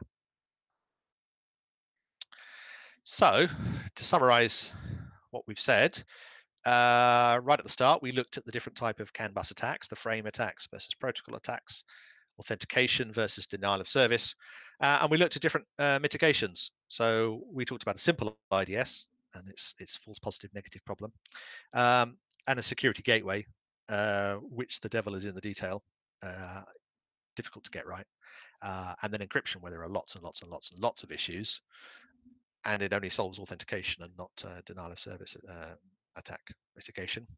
And then we've looked at hardware protection for CAN, the NXP Stinger, which sidesteps a whole bunch of these issues, and then CAN-HG, which takes that hardware protection to the next level. So CAN-HG gives you that authentication and denial of service protection in hardware, but completely compatible with CAN, which is a really nice feature that lets you mix devices and so on and reuse existing hardware, wiring, and so on. So if you need to contact me, I can take questions, any questions now or later, if you want to know more. Hey, Ken, thank you so much. What a great presentation. What an interesting topic as well. We do have a lot of questions. So I'm going to just start from the beginning because the questions are still coming in. We're going to try and pick out a few of them, but the first question that came up was regarding the different attacks on cans. So Ian was talking about, well, once the ECU is CAN off, how do you reset it? You mean when we drive it offline, or you mean well, in general? What do you mean, from the attacker's viewpoint or from our defensive viewpoint? Because the bus off attack, if you're attacking an ECU and you knock it bus off, it may never come back. It depends on the car maker's defensive network management, and in fact, quite a few people that have been done hacking on their own vehicles have noticed the car's been dropped into limp home mode because they've knocked it bus off a few times by accident because they get caught in that loop. And then the diagnostics have knocked it bus off. Some of them come back straight away, and some of them, in fact, reset the CAN controller and break the CAN rules to do that. So that's like if you're hacking your own car.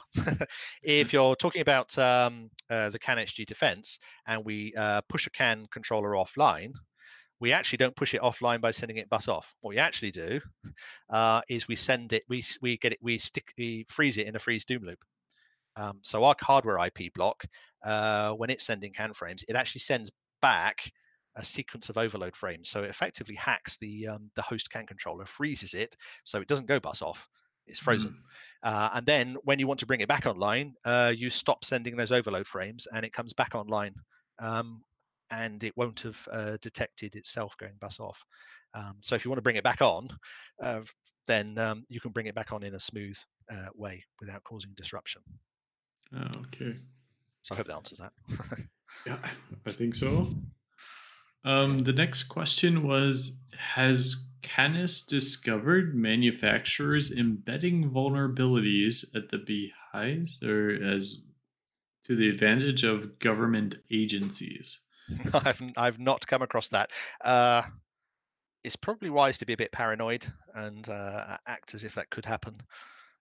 We see this in, we talked about this in 5G with Huawei, and can people be trusted? And yeah, uh, Mhm.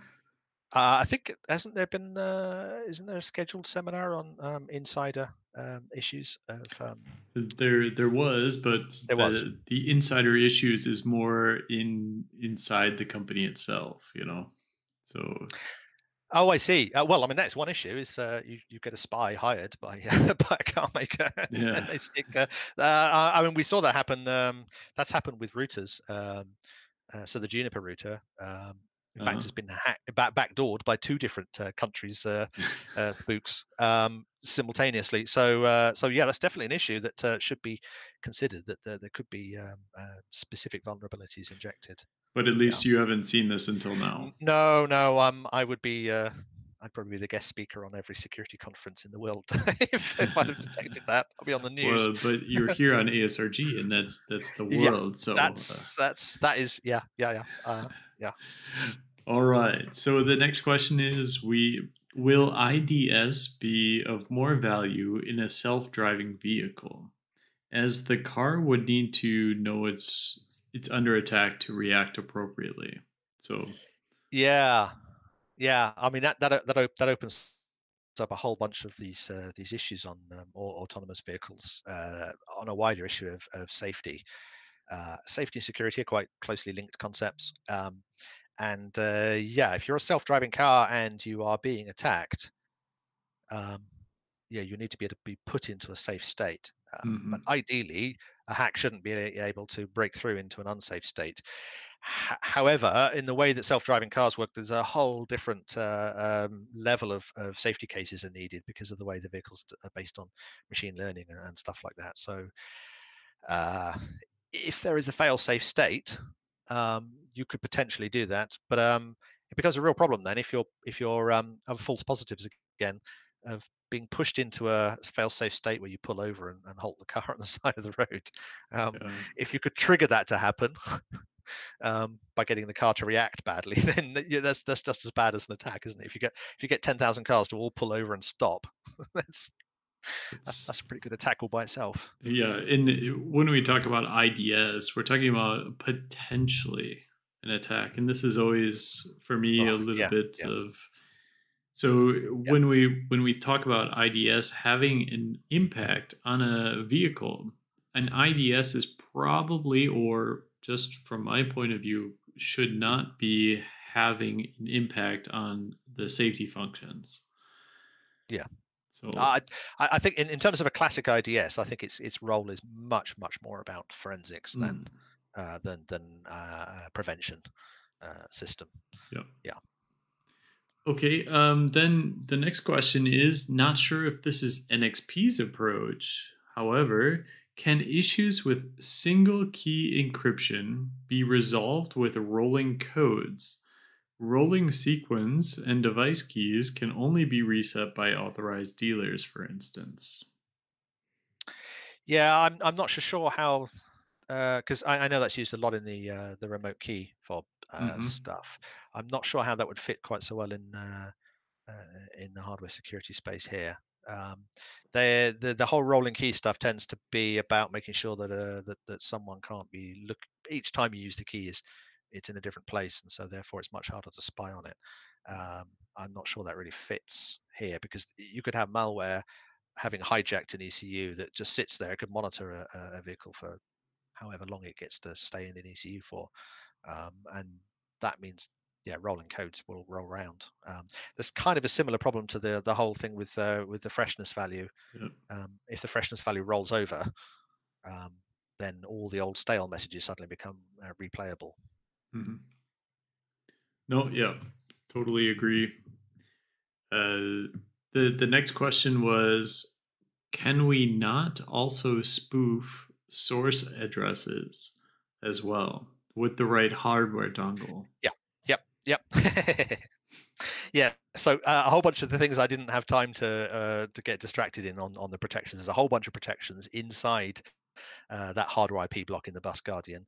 One of them is listening to other frames, and if they receive if they see a frame with the same hardware address as the one that's programmed into the hardware block, by definition that's a spoof, and in fact the hardware block will step in and kill it at that point. Okay. So if someone attaches wires up to the bus, something with an FPGA that spoofs those source addresses, then the anti-spoofing is done by the hardware device itself, because it knows that it's a spoof. Mm-hmm. Yeah, so there's a whole bunch of lots of little details in the way it handles that.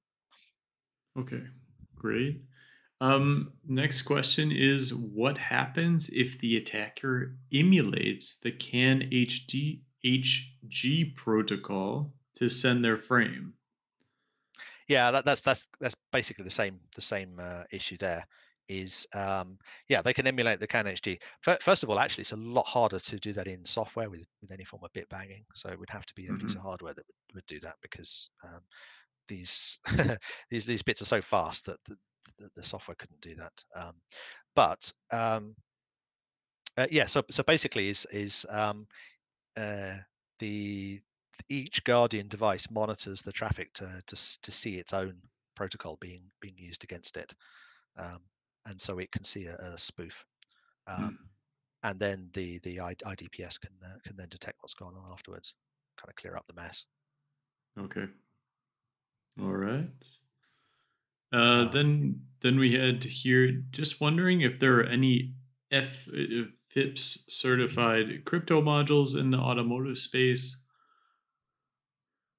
I'm not sure actually. Like I say, the standard that I've seen in all the microcontrollers is the HIS hardware security module, and that uses AES, and it uses a variant of CMAC, if I remember rightly, Mm. for that, which is a FIPS standard. So the hardware security module the industry's defined and is making its way into microcontrollers is a very good hardware security module. Yeah. Okay. Very nice. Thank you. Next question is, could hypothetically CAN be replaced with some other wireless alternative? So he also mentioned here low power, secure wireless alternatives. What do you think? How? As a general thing, yeah. Okay, so we've actually looked at maybe there could be like a wireless equivalent of CAN Mhm. in some of the research that we've done. It's really tricky with wireless. It's really tricky. First of all, you've got to have all kind of spread spectrum stuff against jamming, because obviously it's easier to jam wireless than it is a piece of wire.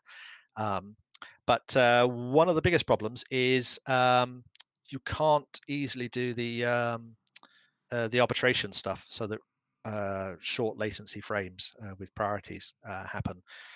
One of the reasons that, in essence, it comes down to the way that you detect if somebody else is transmitting at the same time as you. It's got to do with the the way they detect if there's a carrier, effectively, is to listen, average out the signal strength over a period of time, which is many milliseconds, Mhm. to then detect if you are if the line is busy on type back off and retry type protocols, which then has a Mhm. whole bunch of issues on latencies and stuff. So actually it's quite difficult.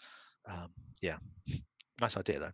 Yeah, but do you see any opportunities for physical automotive interfaces to be replaced, or communication buses?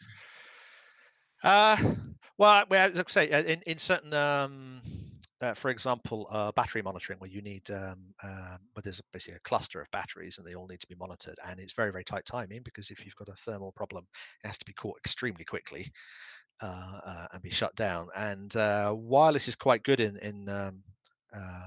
a way of avoiding a really, really complicated wiring harness setup for that. So that's something we've looked at, but there are these problems with wireless. And you've got to fix those first, and they Hmm. are really quite tricky.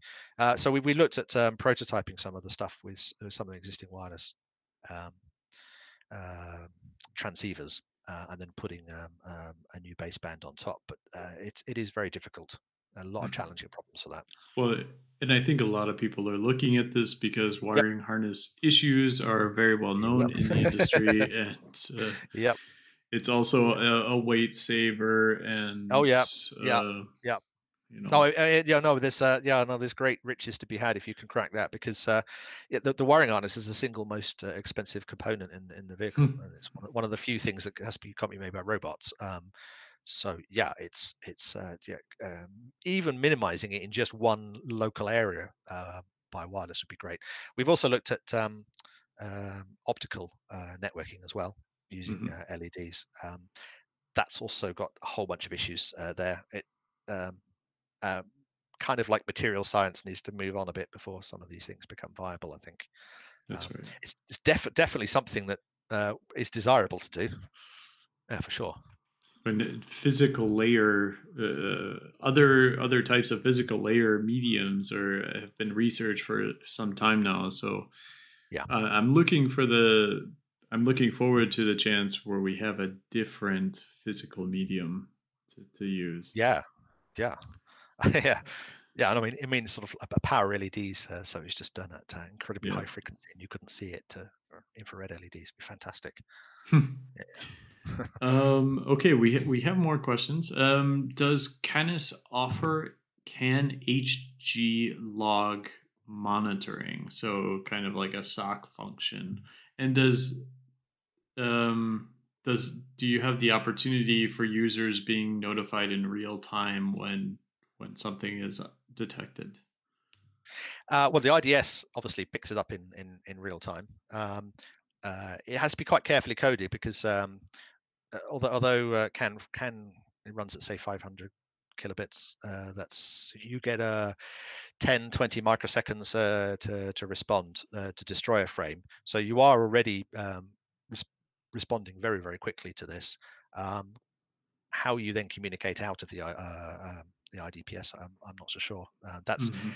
That's really part of how it would integrate into the wider stuff. I mean, in the end, the whole security space is vast, including cloud-based security, and how that integrates in really is an OEM issue, I think. Yeah.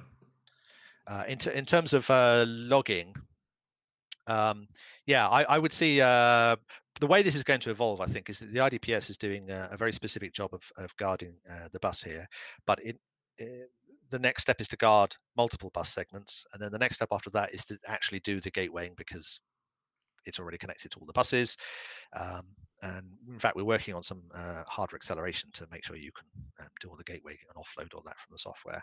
Um, and then the next level up from that is to become this kind of logging system that logs very very low level details of what's going on the CAN bus. Because if you pick up, for example, phasing of the exact moment that a CAN edge comes, you can look at the clock drift and the clock rates and so on really quite accurately, and from that you can start to work out whether a device was using the same transceiver as it had been and so on, or had been swapped out. So you could start to detect after an incident when you've got time to go through the logs, you can start to detect um, was it a, a forged whole unit was swapped out by some fleet manager or something like that, and then you start to have quite a lot of power on, like I say, about a blame assignment, particularly with the contractual liability issues.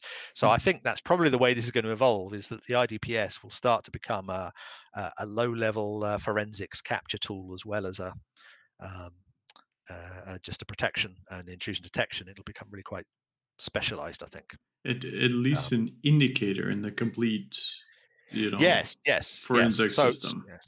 Yeah, and I mean, the biggest problem forensics right now is just interfaces and data exchange between tools and stuff. So there's a long way to go on forensics, but I think that's the way this is the whole IDPS space is going to evolve, is we're merging up and picking up those functions.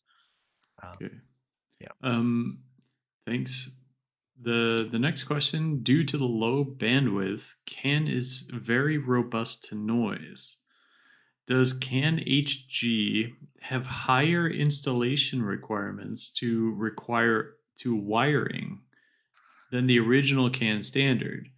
The additional info is using much higher frequency. that's right. That's a really good question. I'm Hmm. really glad that was I asked. That one. That's a really good question. Yep. And in fact, that's the one of the key things to how this works is to understand how the CAN transceivers are behaving. So we specify that this should be using CAN FD transceivers, which have got faster responses than your CAN high speed. I think it is, isn't it? High speed transceivers. mhm, Um, so CAN FD transceivers. And what is happening on the CAN bus in the arbitration phase? The reason for the bit rate of CAN is partly down to the arbitration phase. Is all kinds of devices are all jumping off on at different times, and they're differently synchronized. After arbitration, there is a single transmitter, and that's where these bits are put in, and that's when they run fast. And what's happened when you run this faster, you get distortions of the CAN pulses. It's kind of hard to explain how this works, but basically, there's distortions of the pulses due to reflections off the ends of the wiring harnesses because the impedance, the standard CAN impedance, actually is not perfectly matched to any particular wiring harness. So you get reflections come back and down. And what happens is, by the time that mush of noise works its way through to the transceiver digital side, that basically truncates a pulse. So, for example, a 100 nanosecond pulse will go through. What will come out at some receiver that may only be a 30 or 40 nanosecond wide pulse, mhm, because of the way the hysteresis in the transceivers work. So CAN-HG's bit sampling system is designed to auto-calibrate itself um, based on a run-in header point at the beginning of every CAN frame. And what that does is most of this impedance noise is actually not random noise; it's deterministic noise based on where you are on the wiring harness. So if you are clever about the way you calibrate that, because of course the wiring harness is going to change over the length of a CAN frame, so you can calibrate for the effect it has on a pulse, find the optimal sampling point, and we have a little state machine in the hardware that works its way through that. Then you can pull out the signal. There's also a low pass filter to take out high short glitches and so on as well. So there's an anti-noise filter that goes on the front end of all of that, and by combining that with the calibration to work around deterministic noise, it turns out to be extremely robust. We've really not seen a problem at all mhm, running this at 10 megabits. What's really quite amusing is CAN transceivers, even the standard high-speed ones that are supposedly only rated to 1 megabit. Actually, some of the manufacturers produce some extremely good CAN transceivers, and they actually work fine on the systems we've been looking at. Now, not over the whole temperature range and so on. I don't know. We're not going to qualify that, but so that's why we specify CAN FD transceivers. But basically, the exactly the same topology wiring harness should work through to CAN HG. That's why we've got those racks. So we've been putting different wiring harness topologies in place to look at that. So that's why the 10 megabits is really quite achievable on things with stubs, and we've been doing 20 meter bar long bus segments with mhm. unterminated stubs and stuff. Not a problem. Okay, very cool. Um, if it's okay with you, I'm just gonna keep going. We have more Yeah, sure, questions. sure. Um, so Patrick is asking, how does the CAN HG IDPS work with functional safety requirements? Does it achieve ASIL D and can secure all CAN signals? Um, yeah, I specifically not address security in this because Safety. sorry, safety. S- yes, it's a good job. It's a language at least has a separate words for that. Um, yeah, yeah. So sorry, safety. Partly because up till now, people haven't regarded CAN as a safety critical compliance system, um, so that it's not rated for that. In theory, there's no reason why this wouldn't work. We talked about babbling idiot control and so on. In theory, there's no reason why this is not compliant with something like ASIL-D. Obviously, you would want parallel CAN buses as well for redundancy, for physical redundancy. Um, um, but in terms of safety compared to time-triggered type systems that have been used in safety systems, really not a reason why this shouldn't be the case. Obviously, all the components have to be developed to ASIL-D standards Right. and everything else. But in theory, I can't see why this can't be an ASIL-D system. No. Hmm. And is there a way you've brought authenticity into the CAN bus, right? So an Yes. additional security mechanism. Is there a potential or a possibility to actually bring in just other features, maybe a security or a safety related feature into this where we bring in a freshness factor so that we know what kind of Yep. delays we're seeing on the bus or something? Yep. Yeah. Well, actually, that's a really good question. I'm glad you asked that one too. What I haven't discussed here is this is just from the security perspective. Hmm. And CAN-HG, because it's got these high-speed bits, it turns out that, of course, you can run all these bits through the payload field. And if you put an 8-byte CAN frame of all zeros out, you can get more than 900 bits of fast bits embedded in those. So you can have 120 byte payloads inside what we call a carrier frame, like a dummy frame that is a CAN frame, and inside that, with the out of band data, is a really big payload. So one of the things we're producing is a CAN HG controller where you can send very large payloads, and the CAN frame format, if you like, the HG sort of subframe format in there contains a 32-bit starter frame timestamp, and it's a timestamp from the sender's free running clock. And then when you receive it, you get a timestamp on your CAN controller, and the two give you um, the offset between your clock and the sender's clock. And Hmm. that lets you put a master clock, for example, for time synchronization, or if you're doing fault tolerant TTP style synchronization, you can actually run out a TTP clock synchronization algorithm where you collect four timers and then discard and do an average and so on. So effectively, the timestamps of those two lets you measure when you put it in the CAN controller, when it came out of the CAN controller, you've got the measurement of the latencies already part of that. You've also got this ability to synchronize clocks and do synchronized actions across the bus. And we've got sequence numbers as a field that's put in that would let you address some of those issues we talked about with the freshness value. That's another field. There's some reserve space so that if people have pressing things, we've got a chance here to add some of the really nice new features. So I've talked about clock synchronization and global time, but there are other things we can add into this. Group membership, for example, to detect if a device has died, things like that. So this is a really good opportunity right now where we've got lots and lots of bandwidth to spare to start putting some of these advanced protocols in.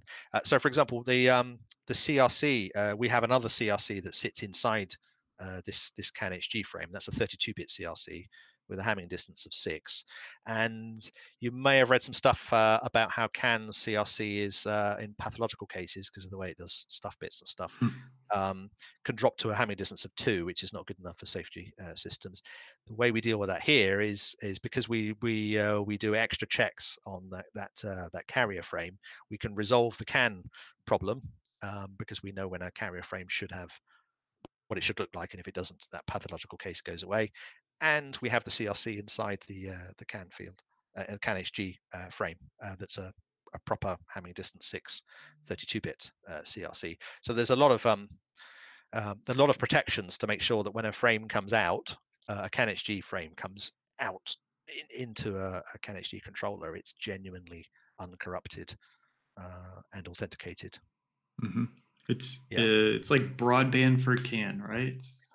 Yeah, yeah. Well, it's kind of like it's a bit like ADSL over copper Hmm. wires. So what was put Exactly. in 1920 for voice, now you can get ADSL. And in fact, the analogy holds up really well. If you've ever looked at the spectrum on a telephone line with ADSL signals, it's just this chaotic mush of horrible signal stuff, and yet what comes through the other side is nice clean digital stuff, and that's kind of what we're doing with Canis Yeah. G. So there's this mush of high speed transitions on the analog side, and then it gets beautifully transformed on the digital side. Uh, Yeah.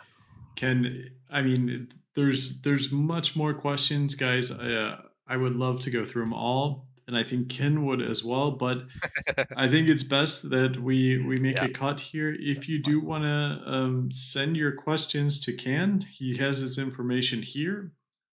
So please write him an email or contact him on LinkedIn or whatever it might be.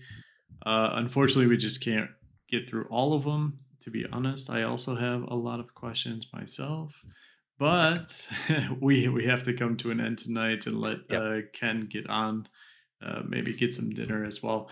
So, Ken, before we close tonight, would you like to say some closing remarks? Yeah, yes. I think one of the things we talked to the front about is CAN going to die, and I think there's consensus that it isn't. And I think one of the things here is that we've had CAN has been around for 30 years or so. The guys that Bosch, the team that developed it, were, I think, genius is a fair word to use. It's a very clever protocol, perfectly suited to automotive. And the two things that are kind of pressing now are security and performance. And by taking this approach of like a bit thinking out of the box, I think we can give CAN another few years of life in the future too. Yeah, CAN 2.0. Actually, we are at Yeah, 2.0, right? yeah, no, that's right. It has It's to be like CAN yeah. 3.0. Okay, 3G CAN.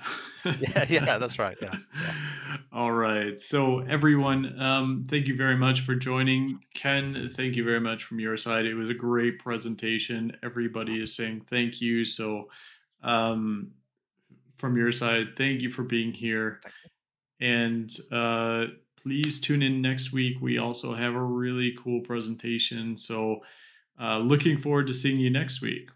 All right. So have a good evening, a good morning, a good day, wherever you might be in the world. Stay tuned. ASRG World, thanks for being here.